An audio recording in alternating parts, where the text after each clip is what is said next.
Motorcular ne alacak?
Evet, şu anda Zeytinburnu ilçe başkanıyla beraberiz. Neler söyleyebilirsiniz başkanım? Evet, öncelikle Allah razı olsun programımıza iştirak ettiğiniz için. Biz tabii Zeytinburnu Kardeşlik Platformu olarak bu programı icra ettik. Dünyanın dört bir yerinde bildiğiniz gibi Müslüman kardeşlerimiz büyük zulüm altında, büyük zorluklar içerisinde ve biz buna kayıtsız kalmamız mümkün değil. Allah Celle Celaluhu'nun Kur'an-ı Kerim'de de Peygamber Efendimiz sallallahu aleyhi ve sellem'in bize buyurduğu da bu yöndedir. O yüzden kardeşlik hukuku olarak Doğu Türkistan'daki kardeşlerimizin, zulüm altındaki kardeşlerimizin yanında olduğumuzu, Kızılçin'in bu zulmüne en yakın zamanda Allah'ın izniyle son vereceğimizi bildirmek üzere burada toplandık ve bir basın açıklamasında bulunduk. Evet, yakından takip ediyoruz ve yüreğimiz kan ağlıyor. Bunun sebebinin de tabii ki ümmeti Muhammed'in parçalanmış bir vaziyette olduğundan dolayı olduğunu görüyoruz, biliyoruz. İnşallah Rabbimize dua ediyoruz ve gayretlerimiz de bu yönde. İslam Birliği'ni kurmak. Bildiğiniz gibi Necmettin Erbakan hocamız İslam Birliği'nin temeli olan D8'in kuruluşunu gerçekleştirdi. Allah izin verirse biz de onun evlatları olarak, onun izinden giden davelleri olarak yakın zamanda inşallah D60, D160 İslam Birliği'ni kurarak bu zulme en yakın zamanda biz son vereceğiz. Çünkü biz şunu biliyoruz ki zalimler sözden anlamaz, zalimler kuvvetten anlar. Biz Allah'ın izniyle aynı ecdadımız gibi, Osmanlı gibi, Selçuklu gibi ayağa kalktığımız an, teknik ve teknolojide Allah'ın izniyle ileri gittiğimiz an bu zalimler o zaman dize gelecek.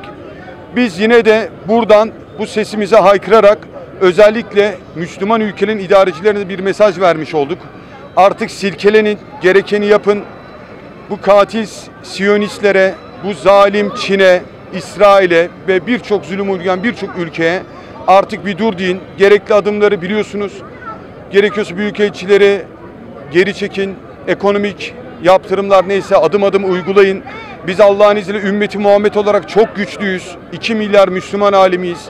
Doğal kaynaklarıyla, ekonomik gücüyle çok güçlüyüz.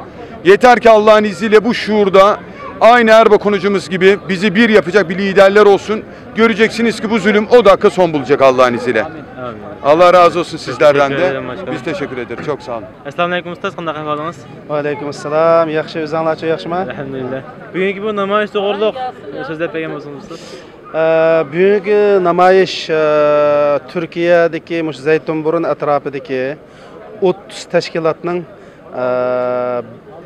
hamkorligi va Sharq Turkiston tashkilotlar birligining hamkorligi bilan uyushtirilgan bir namoyish.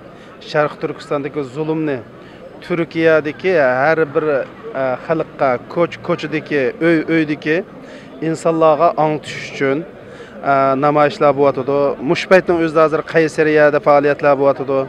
Ya'ni dunyoning Turkiyaning hamma yerlarida asosiy jihatim faoliyatlar bo'lib, vatanda zulm chekayotgan Sharq Turkistonliklarni ahvolini shu Turkiyadagi tashviqotlar orqali butun dunyoga anglatish uchun shunday faoliyatlar bo'lyotdi.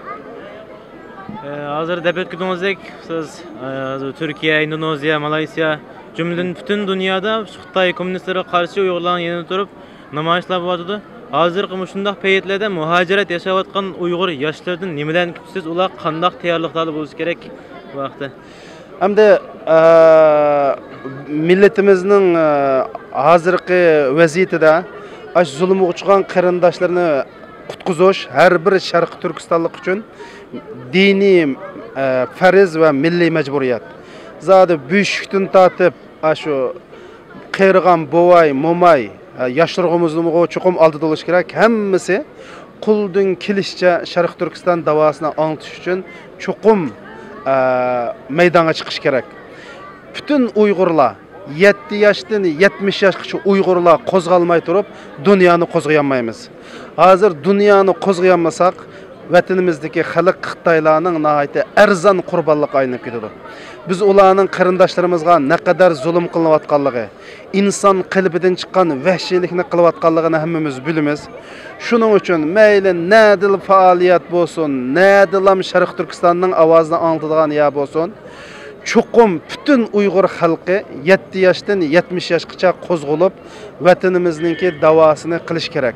Qaysi maydonda olsun, mayli mediada olsun, mayli namoyish olsun, arxiv to'plash olsun, bütün qarindoshlarimizning shu qo'zg'olib chiqishi, uxlamasligi diniy majburiyat va milliy majburiyat va insoniy majburiyat. Bizning masalamiz hozir dindan halqib bir insonlik bir insani meseleге aylandı.